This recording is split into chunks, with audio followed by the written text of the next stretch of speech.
Buonasera e benvenuti a TG Sicilia, i titoli del nostro telegiornale. Giorgia Meloni a Niscemi per toccare con mano il disastro che ha colpito la cittadina nissena. La rabbia degli oltre 1500 sfollati a causa della frana. Il governo promette aiuti immediati, la procura di Gela apre un'inchiesta per disastro colposo. La premier Giorgia Meloni arriva anche a Catania dopo aver sorvolato le zone colpite dal ciclone Harry e incontra il ministro Nello Musumeci e il sindaco trentino che annuncia a breve esenzione di tasse e tributi per chi ha subito i danni. Nelle spiagge di Taormina, a Mazzarò e a Mazzeo ora si riversano gli scoli dei collettori fognari distrutti dalle mareggiate del ciclone. È un'altra emergenza. A Catania è smantellata un'organizzazione criminale internazionale con abbonamenti da 10 e 12 euro al mese, diffondevano contenuti on demand protetti da diritti televisivi delle più note piattaforme televisive nazionali e internazionali. Sempre a Catania, sentenza di primo grado nel processo Università Bandita, 5 condanne, 46 assoluzioni, la pena più pesante per l'ex rettore Basile, per lui 5 anni di carcere, l'indagine ha fatto luce su concorsi truccati e cuciti addosso ai candidati. Calcio, il Catania si prepara alla delicata sfida contro il Sorrento, è previsto un mini esodo rosso-azzurro con oltre 400 tifosi al seguito.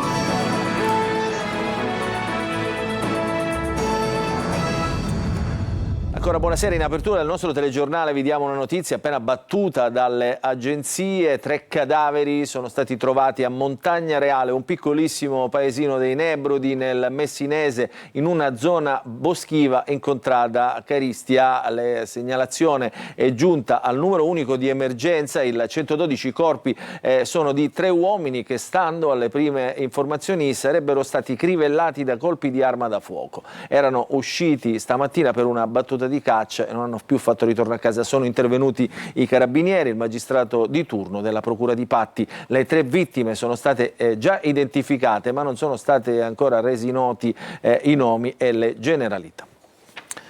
Adesso ci spostiamo a Niscemi perché oggi a sorpresa la visita del Presidente del Consiglio Giorgia Meloni. Stamattina il sorvolo effettuato in elicottero, poi il sopralluogo dall'alto e infine l'incontro con le istituzioni locali. Nel frattempo sulla frana la Procura di Gela ha aperto un'inchiesta per disastro colposo.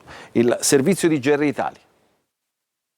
A Niscemi, nelle prime ore di questa mattina, a sorpresa, arriva anche la Presidente del Consiglio Giorgia Meloni, un sopralluogo in elicottero per osservare dall'alto il fronte della frana che da giorni minaccia il centro abitato e che ha già costretto all'evacuazione circa 1500 cittadini. Subito dopo l'incontro in municipio con il sindaco Massimiliano Ponti e una riunione operativa alla presenza del prefetto di Caltanissetta, del capo del Dipartimento della Protezione Civile Fabio Siciliano e dei tecnici impegnati nell'emergenza. Alla Protezione Civile ringraziamento della Premier per il lavoro svolto in queste ore. Voglio ringraziare Fabio Siciliano, tutta la Protezione Civile per un lavoro che è stato fatto oggettivamente straordinario, intanto di prevenzione, perché i piani di prevenzione hanno funzionato bene e questa è la ragione per cui noi oggi parliamo di ricostruire e non piangiamo delle vittime. Nel corso del vertice è stato fatto il punto sulla situazione, confermato da Palazzo Chigi il massimo impegno del governo per l'assistenza agli sfollati. Già previsto il contributo di autonoma sistemazione, oltre agli interventi per il ripristino della viabilità, la riapertura delle scuole e il ripristino delle reti di gas ed energia elettrica. La Presidente del Consiglio ha assicurato tempi rapidi sugli indennizzi e annunciato un nuovo incontro entro 2 settimane per definire misure più dettagliate. Ma per Niscemi, avverte il Presidente dell'Assemblea regionale siciliana Gaetano Galvagno, serve un tavolo dedicato.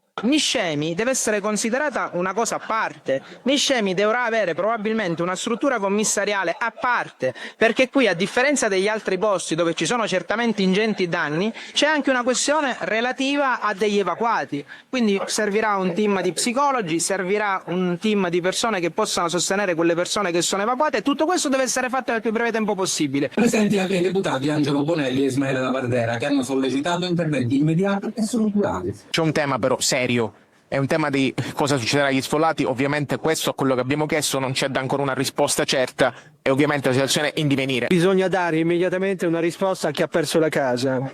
Non accada come è accaduto in Emilia Romagna, dove si sono promessi i soldi e poi questi soldi alle famiglie dell'Emilia Romagna non sono arrivati. Sul fronte giudiziario intanto il procuratore capo di Gela Salvatore Revella ha aperto un fascicolo per disastro colposo. L'indagine al momento è contro ignoti.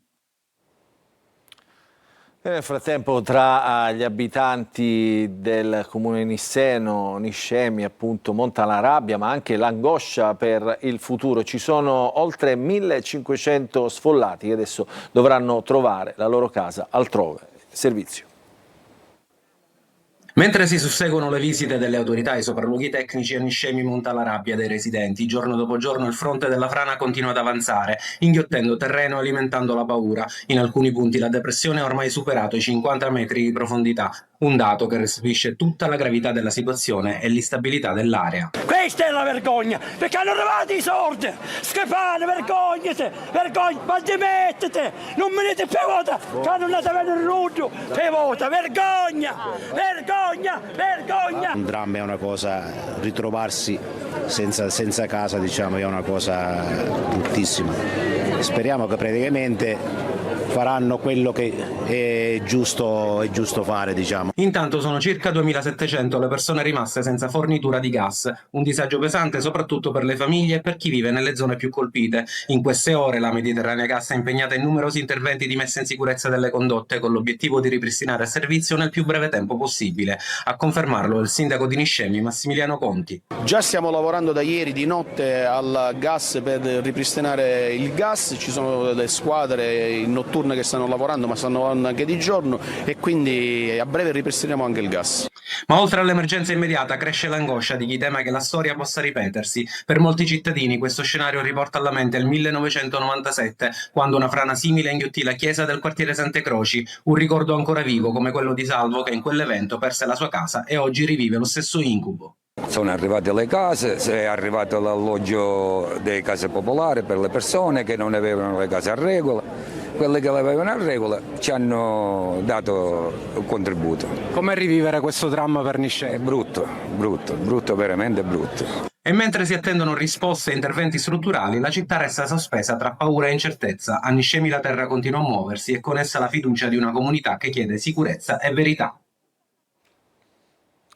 A breve Giorgia Meloni nel suo sopralluogo in Sicilia ha sorvolato anche le zone colpite dal ciclone Harry, la fascia ionica principalmente, e durante appunto il suo volo è stata accompagnata dal capo della Protezione Civile e dal ministro della Protezione Civile Nello Musumeci, che poi ha incontrato insieme a Trantino, il sindaco di Catania, a terra. Il servizio di Simona Mazzone. Giorgia Meloni, arrivata in Sicilia, ha sorvolato in elicottero le zone colpite dal passaggio del ciclone Harry, accompagnata dal capo della Protezione Civile Nazionale siciliano e dal ministro Nello Musumeci. Dopo la visita a Niscemi, il paese sconvolto dalla frana, il sopralluogo del Presidente del Consiglio si è spostato a Catania, dove ad attenderla c'era il sindaco Trantino. Dopo aver ribadito la dichiarazione sullo stato d'emergenza dell'isola, deliberata dal Consiglio dei Ministri, ha voluto spegnere le polemiche. E giustamente ha ricordato che in Emilia, in cui tutti dicono il governo ha dato 2 miliardi, sì, ma il primo stanziamento fu di 30 milioni. Quindi è chiaro che poi questi soldi arriveranno nel momento in cui procederemo con le ulteriori stime, con gli ulteriori rendiconti. Ma non finisce qui. Mi ha detto che allo studio del Consiglio dei Ministri anche un ulteriore decreto del Ministero dell'Economia con cui consentire gli sgravi tributari, le esenzioni tributarie più che altro a chi ha subito danni. Il Premier ha anche incontrato il presidente siciliano Schifani chiedendo una concreta stima dei danni. Anche la Regione Sicilia farà la propria parte, lo ha confermato in questa riunione. L'obiettivo principale è quello di dare risposte immediate a coloro i quali hanno subito danni.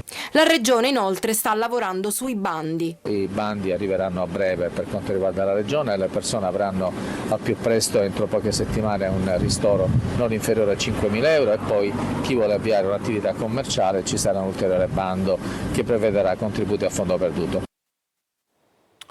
E a Palermo durante la riunione dell'ARS è stato approvato un ordine del giorno a sorpresa che chiede di spostare i fondi del ponte sullo Stretto all'emergenza del maltempo, anche quella della frana. Documento che è stato approvato poi a scrutinio segreto. Il servizio di Manlio Viola. Il voto segreto colpisce ancora e stavolta su un provvedimento che riguarda l'emergenza in corso. Proprio grazie allo scrutinio segreto il PD riesce a far approvare un ordine del giorno all'Assemblea regionale per spostare tutti i soldi destinati al ponte sullo Stretto, circa 5 miliardi di euro, e utilizzarli per far fronte ai danni del ciclone Harry. Un ordine del giorno che naturalmente è una provocazione politica, visto che l'ARS non ha la facoltà di spostare le somme, solo il governo centrale può decidere con una legge di farlo. Il provvedimento arriva a margine dell'approvazione della legge regionale, con la quale invece il governo Schifani porta a 91 milioni i fondi regionali destinati all'emergenza ciclone Harry, soldi che si aggiungono ai 33 messi in campo da Roma. Somme irrisorie, visto che nel frattempo il conteggio dei danni del ciclone solo in Sicilia arriva a ben 2 miliardi di euro di segnalazioni. La polemica impazza con il PD che manda anche la segretaria Ellis Klein in Sicilia a far campagna per lo spostamento delle risorse del ponte sull'emergenza.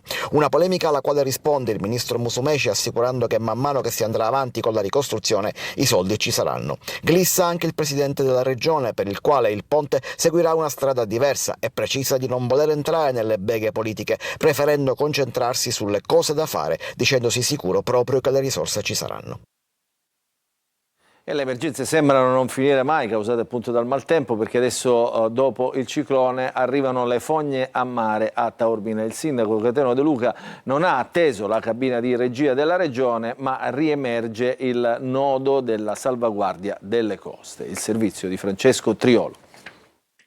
È una delle emergenze, anzi forse quella più urgente, evidenziata nei giorni scorsi sia al Presidente della Regione Renato Schifani che al Presidente del Senato Ignazio La Russa durante i rispettivi sopralluoghi. I collettori fognari di Taormina che arrivano direttamente sulle spiagge sono stati totalmente distrutti dalle mareggiate del ciclone Harry. La situazione peggiore probabilmente è a Mazzeo, dove le condotte fognarie sia comunali che del consorzio Rete Fognante risultano pressoché totalmente distrutte. De Luca quindi ha ordinato intanto di provvedere alla riparazione del collettore fognario consortile nei territori di Taormina, Amazzeo e Letojanni. Stiamo ancora in attesa della decisione della cabina di regia insediata dal presidente Schifani, ma io stanotte ho firmato la mia ordinanza e stamattina si sta intervenendo ovunque.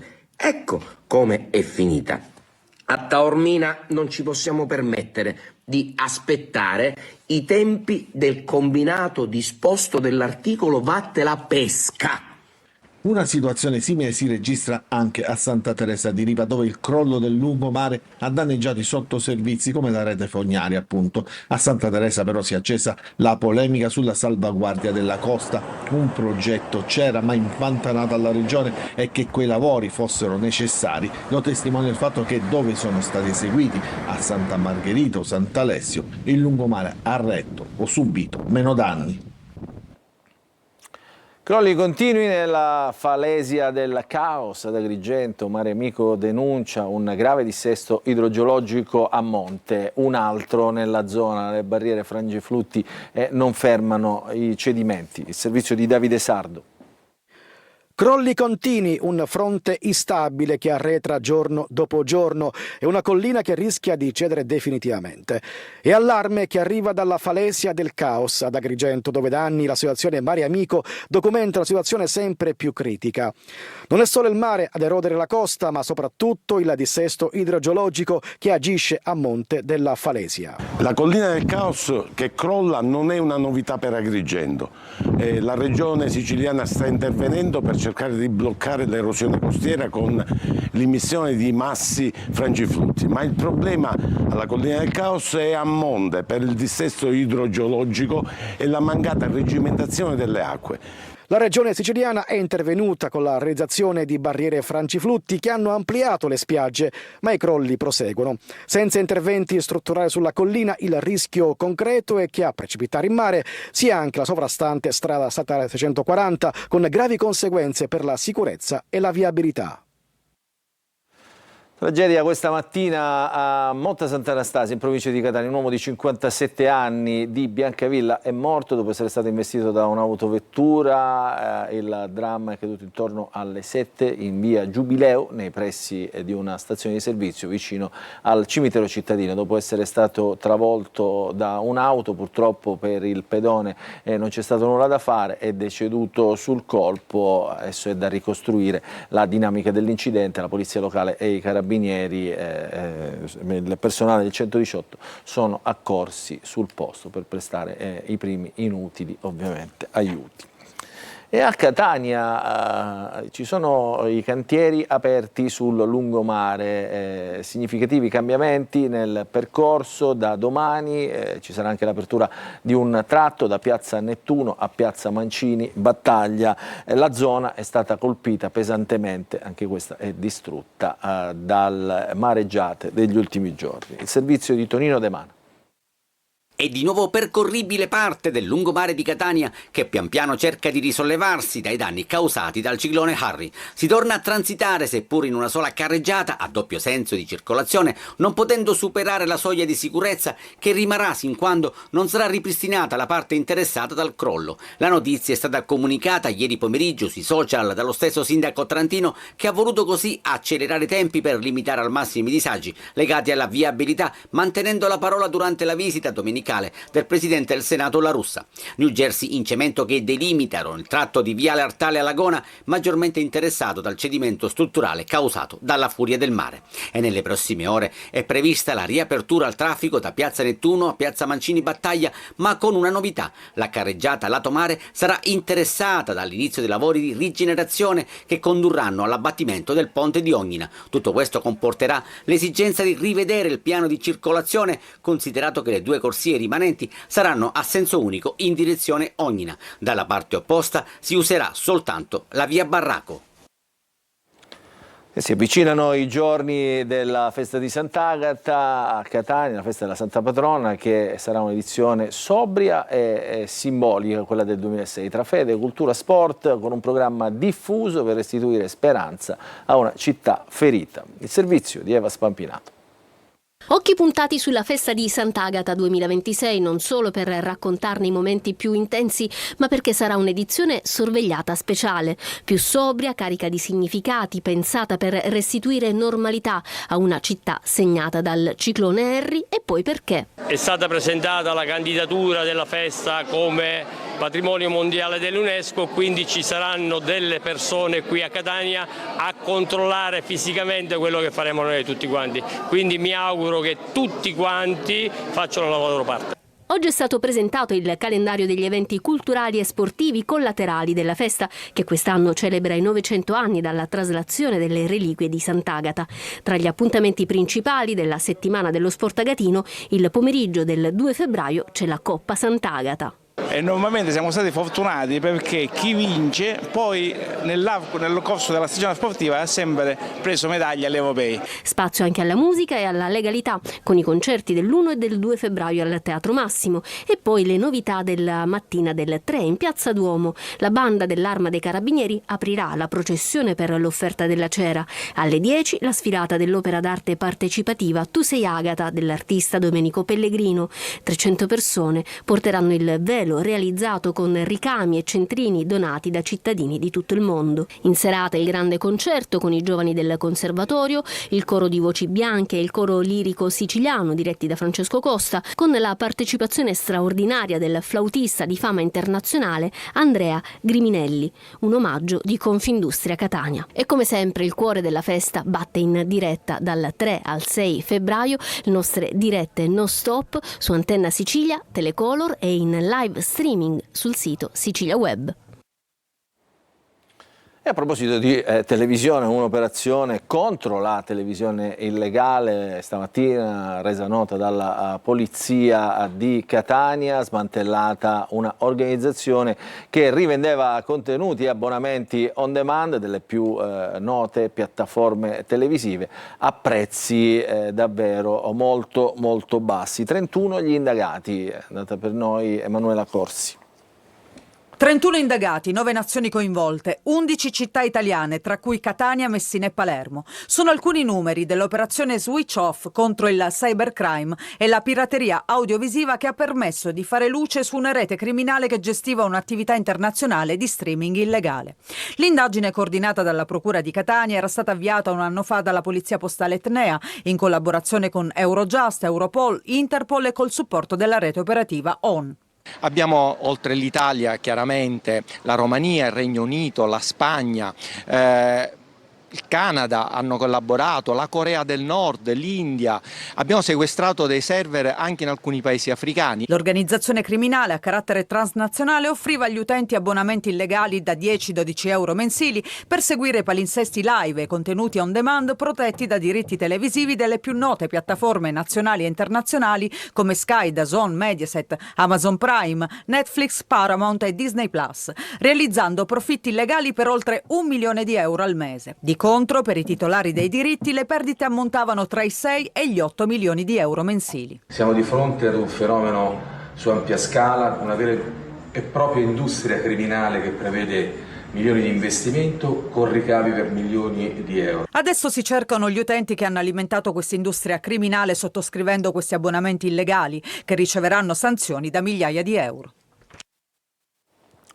E sempre a Catania, sentenza del processo Università Bandita, condannato a 5 anni di carcere l'ex rettore Francesco Basile. L'indagine ha fatto luce su concorsi truccati e cuciti addosso a candidati. Il servizio di Desiree Ferlito. 5 anni di reclusione per l'ex rettore dell'Università di Catania Francesco Basile, alla fine del processo di primo grado per l'inchiesta Università Bandita. Condanne per altri 5 indagati, mentre in 45 sono stati assolti, quasi tutti perché il reato di abuso d'ufficio che era contestato non è più previsto dalla legge. Per Basile la pena più severa, l'ex rettore è accusato di induzione indebita a dare o promettere utilità, mentre è stato assolto con formula piena per altre imputazioni. Condannati a 2 anni di reclusione ciascuno Filippo Drago, Giuseppe Antonio Biondi, Angelo Marcello Donati e Marco Montorsi e a 8 mesi di reclusione Giuseppe Maria Pappalardo. La sentenza su presunti concorsi truccati nell'Ateneo è stata pronunciata dalla seconda sezione penale del Tribunale di Catania.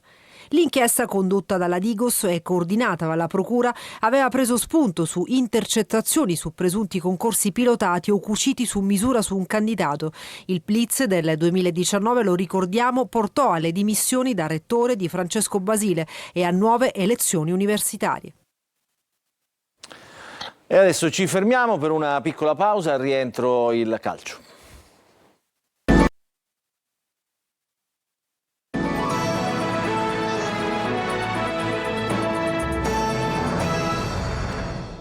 Rientriamo in diretta nella seconda parte del nostro telegiornale, apriamo la pagina del calcio con il Catania, con il centrocampista Di Noia che è un elemento duttile, motivato e che continua a spingere un gruppo verso le parti alte della classifica, in questo momento occupate appunto dai rossoazzurri. Sabato allo stadio Viviani di Potenza la sfida contro il Sorrento, previsto un mini esodo rossoazzurro. Il servizio.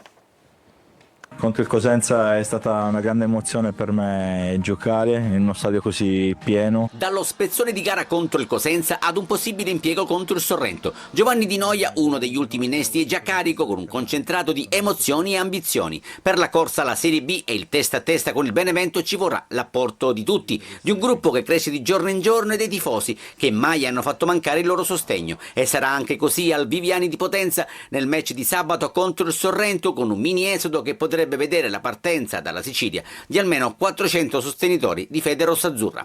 L'anticipo al sabato ha modificato il programma settimanale, niente riposo del martedì, con Mimmo Toscano che sta tenendo sotto torchio il gruppo, che sta crescendo anche nell'affiatamento e nell'unità di intenti. Mi sono fatto l'idea del Catania che in questa categoria c'entra ben poco, quindi noi lavoreremo duro affinché possiamo realizzare insieme un sogno. La squalifica di Casasola e l'infortunio di Di Tacchio, quest'ultimo fermato nella rifinitura contro il Cosenza, impongono nuove soluzioni. Al posto di Di Tacchio, Toscano potrebbe scegliere tra Corbari, schierato al primo minuto contro il Cosenza, o Di Noia, più portato al palleggio rispetto agli altri centrocampisti in organico. Da gestire anche Lunetta, mentre Pieraccini sarà invece a disposizione con l'ausilio di un tutore. Piccola pausa.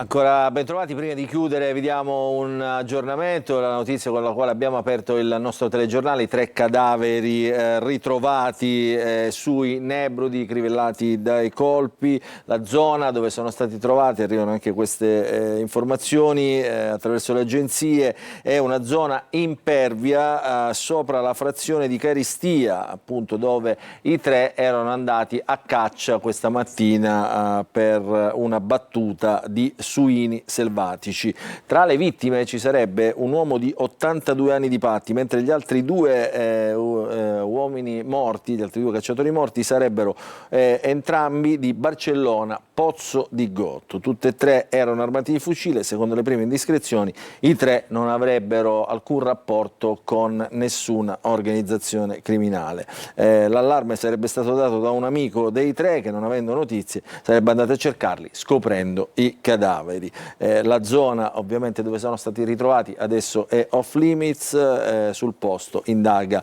la procura di Patti. Questa è davvero l'ultima notizia, il nostro telegiornale finisce qui, vi ringraziamo per averci seguito, vi auguriamo un buon proseguimento di serata.